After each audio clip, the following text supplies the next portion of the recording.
ಮೌನ ಅಂದರೆ ನಿಮ್ಮೆಲ್ಲರಿಗೂ ಏನು ಥಾಟ್ ಬರುತ್ತೆ? ಏನು ಮಾತಾಡದೆ ಬಾಯಿ ಮುಚ್ಚೋದು ಅಲ್ವಾ? ಸೊ ದಟ್ ಈಸ್ ಕಾಲ್ಡ್ ಮೌನ. ಎಲ್ರಿಗೂ ಗೊತ್ತಿರೋ ಹಾಗೆ ಅಲ್ವಾ? ಅದೇ ಮೌನ ಆದರೆ ಸೊ ಎಷ್ಟೊತ್ತು ಆ ಮೌನನ ನೀವು ನಿಭಾಯಿಸೋಕ್ಕಾಗುತ್ತೆ, ಎಷ್ಟೊತ್ತು ಆ ರೀತಿ ಮೌನವಾಗಿ ಇರೋದಕ್ಕಾಗುತ್ತೆ? ಸೊ ಮೌನ ಅಂದರೆ ಹಾಗಿದ್ರೆ ನಿಜವಾದ ಅರ್ಥ ಏನು? ಯಾಕೆ ಅದು ಇಂಪಾರ್ಟೆಂಟ್? ಸೊ ಈ ವಿಡಿಯೋದಲ್ಲಿ ನಾನು ನಿಮಗೆ ತಿಳಿಸ್ಕೊಡ್ತೀನಿ. ಸೊ ಕಂಪ್ಲೀಟಾಗಿ ವಿಡಿಯೋನ ನೋಡಿ ಆ್ಯಂಡ್ ಸಬ್ಸ್ಕ್ರೈಬ್ ಮಾಡೋದು ಮರಿಬೇಡಿ. ಸೊ ನಾನು ನಿಮ್ಮ ಶ್ರೇಯ, ನೀವು ನೋಡ್ತಾ ಇದ್ದೀರಾ ಮೈಂಡ್ಸೆಟ್ ಕನ್ನಡ ಯೂಟ್ಯೂಬ್ ಚಾನಲ್. ಬನ್ನಿ ಈ ವಿಡಿಯೋನ ಸ್ಟಾರ್ಟ್ ಮಾಡೋಣ. ಮೌನ ಅಂತ ಅಂದಿದ್ದಕ್ಕೆ ಮಾತು ಮಾತ್ರ ಶಬ್ದ ಅಂತ ನೀವು ಅನ್ಕೊಂಡ್ರಿ ಅಲ್ವಾ? ಸೊ ಮಾತು ಒಂದೇನಾ ನಾಯ್ಸ್ ಅಂತ ಅಂದರೆ ಎಷ್ಟೊಂದು ವಸ್ತುಗಳಲ್ಲಿ ನಾಯ್ಸ್ಗಳಿದೆ, ಶಬ್ದಗಳಿದೆ ಈ ಭೂಮಿ ಮೇಲೆ ಅಲ್ವಾ?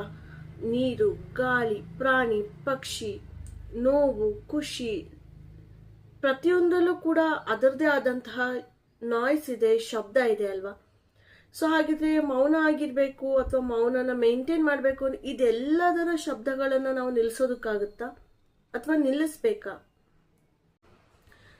ಸೊ ಈ ಮೌನಕ್ಕೂ ಒಂದು ಶಬ್ದ ಇದೆ. ಮೌನ ಕೂಡ ಒಂದು ವೇ ಆಫ್ ಕಮ್ಯುನಿಕೇಶನ್, ಗೊತ್ತಿದೆಯಾ ನಿಮಗೆ? ಸೊ ಮೌನವಾಗಿದ್ರೂ ಕೂಡ ಒಂದು ರೀತಿಯ ಕಮ್ಯುನಿಕೇಶನ್ ನಡೀತಾ ಇರುತ್ತೆ ಅಲ್ವಾ? ಒಪ್ಕೋತೀರ ಇದನ್ನೆಲ್ಲ? ನೀವು ಕೂಡ ಎಕ್ಸ್ಪೀರಿಯನ್ಸ್ ಮಾಡಿರ್ತೀರ ಅಲ್ವಾ? ನಿಮ್ಮ ಮನೆಗಳಲ್ಲಿ ಫ್ರೆಂಡ್ಸ್ಗಳ ಜೊತೆ, ನಿಮ್ಮ ಹಸ್ಬೆಂಡ್, ವೈಫ್, ಪೇರೆಂಟ್ಸ್ ಜೊತೆ ಮೌನವಾಗಿದ್ರು ಅಲ್ಲಿ ಒಂದು ತರಹದ ಕಮ್ಯುನಿಕೇಶನ್ ನಡೀತಿರುತ್ತೆ. ಹಾಗಿದ್ರೆ ಮೌನ ನಿಜವಾಗ್ಲೂ ಮೌನ ಅಲ್ಲ. ಸೊ ಅಲ್ಲಿ ಒಂದು ಶಬ್ದ ಇದೆ, ಕರೆಕ್ಟ್? ಸೊ ನಾನು ಆಗ್ಲೇ ಹೇಳ್ದಂಗೆ ಎಲ್ಲದರಲ್ಲೂ ಒಂದು ನಾಯ್ಸ್ ಇದೆ ಅಂತ. ಸೊ ಹಾಗಿದ್ರೆ ಇಡೀ ಪ್ರಕೃತಿಯ ನಾಯ್ಸ್ನ ನಿಲ್ಲಿಸೋದು ಮೌನ ಅಲ್ಲ. ಆ ಎಲ್ಲಾ ನಾಯ್ಸ್ಗಳ ಜೊತೆ ನಾವು ಮಾತ್ರ ಮೌನವಾಗಿರೋದು ಮಾತ್ರ ಮೌನವಾಗುತ್ತೆ. ಸೊ ಹೇಗೆ ಆಗಿದ್ರೆ ನಾವು ಮಾತ್ರ ಮೌನ ಆಗಿರೋದು? ನೀವೆಲ್ಲರೂ ಔಟರ್ ನಾಯ್ಸಸ್ನ ನೋಡ್ತಾ ಇದ್ದೀರಾ, ಕರೆಕ್ಟಾ? ಬಟ್ ನಮ್ಮ ಒಳಗೆ 1000 ನಾಯ್ಸ್ಗಳಿದೆ, ಹೌದಲ್ವಾ? ಯಾರ ಜೊತೆನೂ ಮಾತಾಡಬೇಡಿ, ಮಾತು ನಿಲ್ಲಿಸ್ಬಿಡಿ ಅಂತ ಹೇಳ್ತಿಲ್ಲ, ಓಕೆನಾ? ಸೊ ಮೌನ ಅಂದರೆ ಜೀವನನ ಹೆಚ್ಚು ತಿಳ್ಕೊಳ್ಳೋದು ಆ್ಯಂಡ್ ಜಾಸ್ತಿ ಪ್ರಜ್ಞೆನ ಬೆಳೆಸ್ಕೊಳ್ಳೋದೇ ಈ ಮೌನ. ಅರ್ಥ ಆಗ್ತಿದೆಯಾ? ಮನಸ್ಸು ಮೌನವಾಗಬೇಕು ಮೊದಲು, ಕರೆಕ್ಟಾ? ಸೊ ಧ್ಯಾನ ಕೂಡ ಒಂದು ಮೌನನೇ. ನಿಮಗೆ ಅನುಭವ ಆಗಿದೆ ಅಲ್ವಾ? ಸೊ ಈ ಮನಸ್ಸಲ್ಲಿ ನಾವು ಹೊರಗಡೆ ಮಾತಾಡಲಿಲ್ಲ ಅಂದ್ರೂ ಮನಸ್ಸಲ್ಲೇ ಎಷ್ಟೊಂದು ಮಾತಾಡ್ಕೋತೀವಿ, ನಮಗೆ ನಾವೇ ಎಷ್ಟೊಂದು ಯೋಚನೆಗಳನ್ನ ಮಾಡ್ತೀವಿ, ಮನಸ್ಸಲ್ಲಿ ಕಿರ್ಚ್ತೀವಿ, ನಗ್ತೀವಿ, ಕರೆಕ್ಟ್? ಈಗ ಒಂದೊಂದು ಹತ್ರ ಹೋಗ್ತೀರಾ, ಎಲ್ಲೋ ಏನೋ ಒಂದು ಜೋಕ್ ನಡೀತೀವಿ, ಬಟ್ ಅವ್ರ ಎದುರಿಗೆ ನಗೋದಕ್ಕಾಗಲ್ಲ, but still you laugh inside your mind, right? ಕರೆಕ್ಟಾ?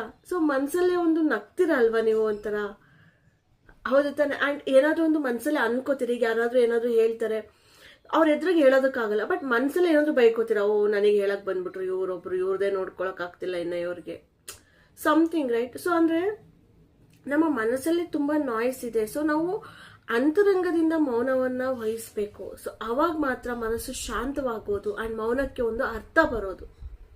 ಗೊತ್ತಾಗ್ತಿದೆಯಾ? ಗೊತ್ತಾಯ್ತಾ? ಸೊ ಮನಸ್ಸಿನ ಆಳದಲ್ಲಿ ಒಂದು ನಿಶ್ಶಬ್ದ ಕ್ರಿಯೇಟ್ ಆಗಬೇಕು. ಆ ನಿಶ್ಶಬ್ದನ ನೀವು ಬೆಳೆಸ್ಕೋಬೇಕು. ಸೊ ಆವಾಗ ನಿಮ್ಮ ಮೈಂಡ್ ಪ್ರಶಾಂತವಾಗುತ್ತೆ ಆ್ಯಂಡ್ ಪ್ರತಿಯೊಂದು ಜೀವನದಲ್ಲಿ ಏನು ನಡೀತಿದೆ ಅನ್ನೋದು ನಿಮಗೆ ಅರ್ಥ ಆಗ್ತಾ ಬರುತ್ತೆ. ಸೊ ಆವಾಗ ಜೀವನ ಏನು ಅನ್ನೋದು ನಿಮಗೂ ಕೂಡ ಅರ್ಥವಾಗುತ್ತೆ. ಗೊತ್ತಾಯ್ತಾ? ಈ ಮೌನ ಅನ್ನೋದು ತಕ್ಷಣ ಯಾರಿಗೂ ಬರುವಂಥದ್ದಲ್ಲ, ಓಕೆನಾ? ನೀವು ಅದಕ್ಕೋಸ್ಕರ ಅಭ್ಯಾಸನ ಮಾಡಬೇಕಾಗತ್ತೆ. ಯಾವತ್ತೋ ಒಂದಿನ ಒಂದು 10 ನಿಮಿಷ ಏನು ಮಾತಾಡ್ದಲ್ಲೇ ಕೂತಿದ ತಕ್ಷಣ ನಿಮಗೆ ಮೌನವಾಗಿರೋದು ಬಂದ್ಬಿಡ್ತು, ನೀವು ಮೌನವಾಗಿದ್ರಿ ಅನ್ನೋದು ಅಲ್ಲ, ಗೊತ್ತಾಯ್ತಾ? ಸೊ ಆ ರೀತಿ ಆಗೋದಿಲ್ಲ. ಪ್ರತಿಯೊಂದು ಕೂಡ ಅಭ್ಯಾಸ. ನೀವು ಹೆಚ್ಚು ಅಭ್ಯಾಸ ಮಾಡ್ಕೊಂಡಷ್ಟು ನಿಮ್ಮ ಓವರ್ ಥಿಂಕಿಂಗ್ ಕಡಿಮೆ ಆಗ್ತಾ ಬರುತ್ತೆ, ನಿಮ್ಮ ನೆಗೆಟಿವ್ ಥಿಂಕಿಂಗ್ ಕಡಿಮೆ ಆಗ್ತಾ ಬರುತ್ತೆ, ನಿಮ್ಮ ಮನಸ್ಸಲ್ಲಿ ಇರುವಂತಹ ಎಷ್ಟೊಂದು ಏರಿಳಿತಗಳು ಕಡಿಮೆ ಆಗ್ತಾ ಬರುತ್ತೆ. ಗೊತ್ತಾಗ್ತಿದೆಯಾ? ಸೊ ಅಭ್ಯಾಸ ಮುಖ್ಯ ಆಗುತ್ತೆ ಇಲ್ಲಿ. ಯಾರಿಗೂ ಹುಟ್ಟಿದ ತಕ್ಷಣ ಎಲ್ಲವನ್ನೂ ಕರಗತ ಮಾಡ್ಕೊಂಡಿರೋದಿಲ್ಲ ಅಲ್ವಾ? ಯಾರು ಎಕ್ಸ್ಪರ್ಟ್ ಅಲ್ಲ, ಬಟ್ ನಮಗೆ ಇದರಿಂದ ಅನುಕೂಲ ಆಗ್ತಿದೆ ಅಂದಾಗ ನಾವು ಸ್ವಲ್ಪನಾದ್ರೂ ಎಫರ್ಟ್ ಹಾಕಿ ಅದನ್ನ ಅಭ್ಯಾಸ ಮಾಡ್ಕೋಬೇಕಾಗತ್ತೆ. ಗೊತ್ತಾಯ್ತಾ? ಸೊ ಬೇಸಿಕಲಿ ಮೌನ ಅಂದ್ರೆ ಬರೀ ಮಾತು ನಿಲ್ಸೋದಲ್ಲ, ನಿಮ್ಮ ಎಲ್ಲ ಯೋಚನೆಗಳು, ಎಲ್ಲ ಥಿಂಕಿಂಗ್ಗಳು ಕೂಡ ಮೌನ ವಹಿಸಬೇಕು. ಸೊ ಅದೇ ನಿಜವಾದ ಮೌನ. ನೀವು ಮಾತು ನಿಲ್ಲಿಸಿ ಸಾವಿರಾರು ಯೋಚನೆಗಳನ್ನ ಮಾಡ್ತಾ ಕುರುಗ್ತಾ ಇದ್ರೆ ಮನಸ್ಸಲ್ಲಿ, ನೀವು ಯಾವತ್ತೂ ನಿಮ್ಮ ಮೈಂಡ್ನ ಶಾಂತವಾಗಿ ಇಟ್ಕೊಳ್ಳೋದಕ್ಕೆ ಸಾಧ್ಯನೇ ಆಗೋದಿಲ್ಲ ಅಲ್ವಾ? ಸೊ ನೀವು ಮೌನನ ಮಾಸ್ಟರ್ ಮಾಡ್ಕೊಂಡ್ರೆ ಸೊ ಲೈಫಲ್ಲಿ ನಿಮ್ಗೆ ಎಲ್ಲವೂ ಸಿಗೋ ರೀತಿ ಮಾಡುತ್ತೆ ಮೌನ. ಗೊತ್ತಾಗ್ತಿದ್ಯಾ? ಸೊ ಹಾಗಾದ್ರೆ ಏನೇನು ಸಿಗಬಹುದು ನಮಗೆ ಈ ಮೌನದಿಂದ ಅಂತ ನೋಡೋದಾದ್ರೆ, ಈ ಮೌನ ವಹಿಸೋದ್ರಿಂದ ನಿಮ್ಮನ್ನ ನೀವು ಕಂಟ್ರೋಲಲ್ಲಿ ಇಟ್ಕೊಳ್ತೀರಾ. ಸೊ ನಮ್ಮನ್ನ ನಾವು ಕಂಟ್ರೋಲಲ್ಲಿ ಇಟ್ಕೊಂಡಾಗ ರಿಯಾಕ್ಟ್ ಮಾಡೋದು ಕಡಿಮೆ ಆಗುತ್ತೆ. ಓಕೆನಾ? ಸೊ ಎಲ್ಲಿ ಯಾವಾಗ ರೆಸ್ಪಾಂಡ್ ಮಾಡಬೇಕು ಅವಾಗ ಮಾತ್ರ ನಾವು ರೆಸ್ಪಾಂಡ್ ಮಾಡ್ತೀವಿ. ಸೊ ನಾವು ಕಂಟ್ರೋಲಲ್ಲಿ ಇದ್ದಾಗ ನಮ್ಮ ಎದುರುಗಡೆ ಇರೋರ್ನು ಕೂಡ ನಾವು ಕಂಟ್ರೋಲ್ ಮಾಡ್ಬೋದು, ಸಿಚುಯೇಷನ್ನ ಕೂಡ ನಾವು ಕಂಟ್ರೋಲ್ ಮಾಡ್ಬೋದು ಅಲ್ವಾ? ಗೊತ್ತಾಯ್ತಾ? ಸೊ ನೆಕ್ಸ್ಟು, ನೀವು ಮೌನ ವಹಿಸಿದಾಗ ನೀವು ಹೆಚ್ಚು ಕೇಳಿಸ್ಕೋತೀರಾ. ಅರ್ಥ ಆಯ್ತಾ? ಸೊ ಯಾವಾಗಲೇ ಆಯಿತು ನಾವು ಒಬ್ರು ಹೇಳೋದನ್ನ ಕರೆಕ್ಟಾಗಿ ಕೇಳಿಸ್ಕೊಂಡ್ವಿ ಅಂದರೆ ಎಷ್ಟೊಂದು ಮಿಸ್ಅಂಡರ್ಸ್ಟ್ಯಾಂಡಿಂಗ್ಗಳು ಇರೋದಿಲ್ಲ. ಆ್ಯಂಡ್ ಅವ್ರ ಜೊತೆ ಒಂದು ಒಳ್ಳೆಯ ಒಂದು ಕನೆಕ್ಷನ್ನ ನಾವು ಬಿಲ್ಡ್ ಮಾಡ್ತೀವಿ. ಹೌದಾ? ಸೊ ಇದಕ್ಕೆಲ್ಲ ಕಾರಣ ಮೌನನೇ. ಸೊ ಯಾವಾಗ ನೀವು ಮೌನವಾಗಿರೋದಿಲ್ಲ, ನೀವು ನಿಮ್ಮನ್ನು ನೀವು ಕರೆಕ್ಟಾಗಿ ಎಕ್ಸ್ಪ್ರೆಸ್ ಮಾಡೋದಕ್ಕಾಗೋದಿಲ್ಲ ಒಂದು, ಆ್ಯಂಡ್ ನಿಮ್ಮ ಎದುರುಗಡೆ ಇರೋರು ಏನು ಹೇಳ್ತಿದ್ದಾರೆ ಅನ್ನೋದನ್ನು ಕೂಡ ನೀವು ಅರ್ಥ ಮಾಡ್ಕೊಳ್ಳೋದಕ್ಕಾಗೋದಿಲ್ಲ. ಇದರಿಂದ ಮಿಸ್ಅಂಡರ್ಸ್ಟ್ಯಾಂಡಿಂಗ್ಗಳಾಗುತ್ತೆ, ಗ್ಯಾಪ್ಗಳಾಗುತ್ತೆ ರಿಲೇಶನ್ಶಿಪ್ಗಳಲ್ಲಿ. ಓಕೆನಾ? ಸೊ ಮೌನ ನಿಮಗೆ ಬೇರೆಯವ್ರು ಹೇಳೋದನ್ನ ಕೇಳಿಸ್ಕೊಳ್ಳುವಂತಹ ತಾಳ್ಮೆನ ಕಲಿಸ್ಕೊಡುತ್ತೆ. ಸೊ ಇನ್ನೊಂದು ಇಂಪಾರ್ಟೆಂಟ್ ಥಿಂಗ್ ಏನಂದ್ರೆ, ಸೊ ನೀವು ಯಾವ ತರ ಪರ್ಸನ್ ಅಂತಾನೆ ಬೇರೆಯವ್ರು ನಿಮ್ಮನ್ನ ಗೆಸ್ ಮಾಡೋದಕ್ಕೆ ಆಗೋದಿಲ್ಲ.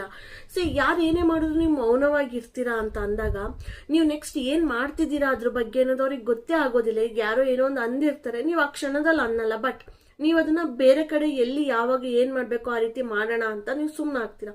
ಸೊ ಹೀಗಿದ್ದಾಗ ನಿಮ್ಮನ್ನ ಅರ್ಥ ಮಾಡ್ಕೊಳ್ಳೋದೇ ಕಷ್ಟ ಆಗ್ಬಿಡುತ್ತೆ ಬೇರೆಯವ್ರಿಗೆ. ಅಂದ್ರೆ ನಿಮ್ಮ ಎದುರಾಳಿಗಳಿಗೆ ನಿಮ್ಮ ವಿರುದ್ಧ ಯಾರಾದ್ರೂ ಸಂಚ್ ಮಾಡ್ತಾ ಇದ್ರೆ ನೀವೇನ್ ಮಾಡ್ತೀರಾ ಅನ್ನೋದೇ ಅವ್ರಿಗೆ ಭಯ ತಂದ್ಕೊಟ್ಬಿಡುತ್ತೆ.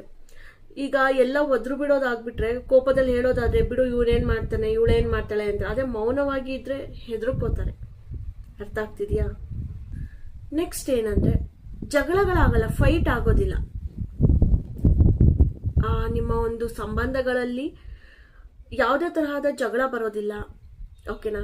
ಆ್ಯಂಡ್ ಯಾರಿಗೂ ನೀವು ಏನೋ ಒಂದು ಕೋಪದಲ್ಲಿ ಅಂದ್ ಬಿಡೋದಿಲ್ಲ.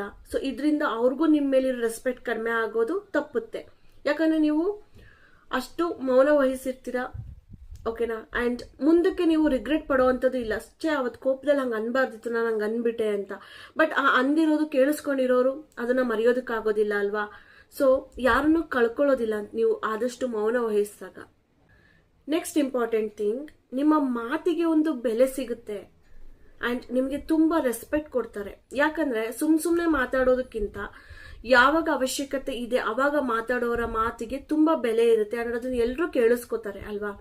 ಸೊ ನೀವು ಮೌನವಾಗಿದ್ದಷ್ಟು, ಯಾವಾಗ ಅವಶ್ಯಕತೆ ಇದೆ ಅವಾಗ ಮಾತ್ರ ಮಾತಾಡಿದಷ್ಟು ನಿಮಗೆ ಮತ್ತೆ ನಿಮ್ಮ ಮಾತಿಗೆ ಹೆಚ್ಚು ಬೆಲೆ ಸಿಗ್ತಾ ಹೋಗುತ್ತೆ. ಒಪ್ಕೋತೀರಾ ಇದನ್ನ? ಕರೆಕ್ಟ್ ಅಲ್ವಾ? ಸುಮ್ಮನೆ ಏನೋ ಬಡ್ಕೊಳ್ಳೋದಕ್ಕಿಂತ ಯಾವಾಗ ಅವಶ್ಯಕತೆ ಇದೆ ಅವಾಗ ಮಾತಾಡೋರ್ಗೆ ತುಂಬಾ ಬೆಲೆ ಇರುತ್ತೆ. ನಾವೇ ಆದ್ರೂ ಕೂಡ ಹಾಗೆ ಅಲ್ವಾ, ಅಂಥವ್ರಿಗೆ ಬೆಲೆ ಕೊಡ್ತೀವಲ್ವಾ? ಸೊ ಅದೇ ರೀತಿ, ಸೊ ನಾವು ಆ ರೀತಿ ಮೌನ ವಹಿಸಿ ಬೇಕಾದಾಗ ಮಾತಾಡಿದಾಗ ಬೇರೆಯವರು ಅದೇ ರೀತಿ ನಮಗೆ ರೆಸ್ಪೆಕ್ಟ್ ಕೊಡ್ತಾರೆ. ಅರ್ಥ ಆಯ್ತಾ? ಸಣ್ಣ ಸಣ್ಣ ಚೇಂಜಸ್, ಪಾಸಿಟಿವಿಟಿ ಅಂಡ್ ಇಂಟೆನ್ಷನ್ಗಳು ಪ್ರತಿಯೊಂದು ನಿಮಗೆ ಅರ್ಥ ಆಗುತ್ತೆ. ಬೇರೆಯವ್ರಿಗೆ ಅರ್ಥ ಆಗದೆ ಇರುವಂತಹ ಡೀಪ್ ಅಂಡರ್ಸ್ಟ್ಯಾಂಡಿಂಗ್ ನಿಮ್ಮಲ್ಲಿ ಇರುತ್ತೆ.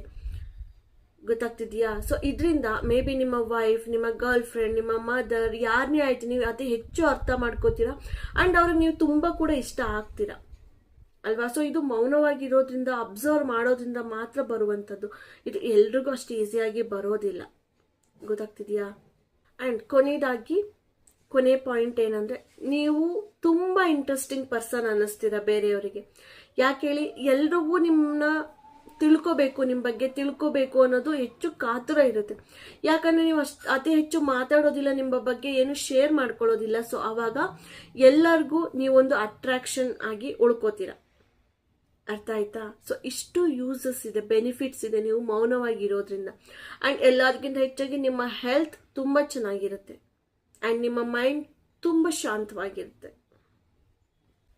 ಸೊ ಕೊನೆಯದಾಗಿ ಹೇಳ್ಬೇಕಂದ್ರೆ, ನಮ್ಮ ಔಟರ್ ವರ್ಲ್ಡ್ ಕೆಲಸಗಳಾಯಿತು, ಯಾವುದೇ ಒಂದು ನಾಯ್ಸಸ್ ಶಬ್ದಗಳಾಯಿತು, ಅಂದರೆ ನಿಮಗೆ ಗೊತ್ತಾಗ್ತಿದೆಯಾ, ಅಂದರೆ ಏನೇ ಒಂದು ತರಹದ ಔಟರ್ ವರ್ಲ್ಡ್ ರಿಲೇಟೆಡ್ ಥಿಂಗ್ಸ್ನ ನಾವು ಕಂಟ್ರೋಲ್ ಮಾಡಬೇಕು ಅಥವಾ ಈಸಿ ಮಾಡ್ಕೋಬೇಕು ಕೆಲಸಗಳನ್ನ ಅಂದಾಗ ಅದಕ್ಕೆ ನಮಗೆ ಒಂದು ಟೆಕ್ನಾಲಜಿಗಳು ಇದಾವೆ ಇವಾಗ. ಆದರೆ ನಮ್ಮ ಅಂತರಂಗದ ನಾಯ್ಸಸ್ನ ನಾವು ಕಂಟ್ರೋಲ್ ತಗೋಬೇಕು, ಅದನ್ನ ಈಸಿ ಮಾಡ್ಕೋಬೇಕು. ನಮ್ಮ ಮನಸ್ಸನ್ನ, ಆಂತರಿಕ ಹೆಲ್ತ್ನ ನಾವು ಸರಿ ಮಾಡ್ಕೋಬೇಕು, ಇನ್ನರ್ ಹೆಲ್ತ್ನ. ಅಂದರೆ ಅದಕ್ಕಿರುವಂತಹ ಒಂದೇ ಒಂದು ಟೆಕ್ನಾಲಜಿ ಅಂದರೆ ಅದು ಮೌನ. ಸೊ ಎಸ್ ಗೈಸ್, ಸೊ ಇವತ್ತಿನ ವಿಡಿಯೋ ಮೌನದ ಬಗ್ಗೆ ನಿಮಗೆ ಇಷ್ಟ ಆಗಿದೆ ಅಂತ ಅಂದ್ಕೊಂಡಿದ್ದೀನಿ. ಸೊ ಲೈಕ್ ಮಾಡಿ, ಕಮೆಂಟ್ ಮಾಡಿ, ಶೇರ್ ಮಾಡಿ, ಓಕೆನಾ. ಸೊ ಈ ವಿಡಿಯೋನ ಇಲ್ಲಿಗೆ ಮುಗಿಸ್ತಾ ಇದ್ದೀನಿ. ಮುಗಿಸೋದಕ್ಕೆ ಮುಂಚೆ ಒಂದು ವಿಷಯ, ಸೊ ಮೆಂಬರ್ಶಿಪ್ ಆನ್ ಮಾಡಿದ್ದೀನಿ. ಸೊ ಮೆಂಬರ್ಶಿಪ್ನ ನೀವು ತಗೋಬಹುದು. ಒಳ್ಳೊಳ್ಳೆ ಮೆಂಬರ್ಶಿಪ್ ಓನ್ಲಿ ಲೈವ್ಗಳನ್ನ ಮಾಡ್ತೀನಿ, ಕಾಂಟೆಂಟ್ಗಳನ್ನ ಮಾಡಿ ಹಾಕ್ತೀನಿ. ಸೊ ಮೆಂಬರ್ಶಿಪ್ನ ತಗೊಳ್ಳಿ, ಓಕೆನಾ. ಆ್ಯಂಡ್ ಹೈಪ್ ಆಪ್ಷನ್ ಬಂದಿದೆ, ಹೈಪ್ ಆಪ್ಷನ್ನ ಸೆಲೆಕ್ಟ್ ಮಾಡಿ ಹೈಪ್ ಕೊಡಿ, ಓಕೆನಾ ನನಗೆ. ಆ್ಯಂಡ್ ಪ್ರಾಡಕ್ಟ್ಸ್ಗಳನ್ನ ಟ್ಯಾಗ್ ಮಾಡಿರ್ತೀನಿ ನನ್ನ ವಿಡಿಯೋಗಳಲ್ಲಿ. ಪ್ರಾಡಕ್ಟ್ಸ್ನ ಬೈ ಮಾಡಿ, ನಿಮಗೆ ಯೂಸ್ ಇರೋವಂಥ ಪ್ರಾಡಕ್ಟ್ಸ್, ಓಕೆನಾ. ಅಥವಾ ಯಾವುದಾದ್ರೂ ಬೇಕಿದ್ರೂ ಕೂಡ ಕಮೆಂಟ್ ಮಾಡಿ ಹೇಳಿ ನನಗೆ. ಸೊ ನೆಕ್ಸ್ಟ್ ಟ್ಯಾಗ್ ಮಾಡ್ತೀನಿ ಅದನ್ನು, okay. So and yes guys, so ನಿಮ್ದು ಏನೇ ಒಂದು ಪ್ರಾಬ್ಲಮ್ಸ್ ಇರಲಿ, ಸೊ ಕಮೆಂಟ್ ಮಾಡಿ ಹೇಳಿ. ಸೊ ಲೈವಲ್ಲಿ ಅದ್ರ ಬಗ್ಗೆ ಮಾತಾಡೋಣ. ಆ್ಯಂಡ್ ಲೈವ್ ಕೂಡ ಜಾಯಿನ್ ಆಗಿ, ಕಮ್ಯುನಿಟಿ ಪೋಸ್ಟಲ್ಲಿ ಹಾಕಿದ್ದೀನಿ ಯಾವಾಗ ಲೈವ್ ಇರುತ್ತೆ ಅಂತ. ಸೊ ನೋಡ್ಬೋದು, ನೀವು ಜಾಯಿನ್ ಆಗ್ಬೋದು, ಓಕೆ. ಸೊ ಇಷ್ಟು ಹೇಳ್ತಾ ಇವತ್ತಿನ ವಿಡಿಯೋನ ಮುಗಿಸ್ತಾ ಇದ್ದೀನಿ. ನಾನು ನಿಮ್ಮ ಶ್ರೇಯ, ನೀವು ನೋಡ್ತಾ ಇದ್ದೀರಾ mindset Kannada YouTube channel. Subscribe ಮಾಡಿ ಆ್ಯಂಡ್ ಜಾಸ್ತಿ ಸಪೋರ್ಟ್ ಮಾಡಿ. ಸೊ ನೆಕ್ಸ್ಟ್ ವಿಡಿಯೋದಲ್ಲಿ ಸಿಗ್ತೀನಿ. ಅಲ್ಲಿವರೆಗೂ take care, bye, see you all.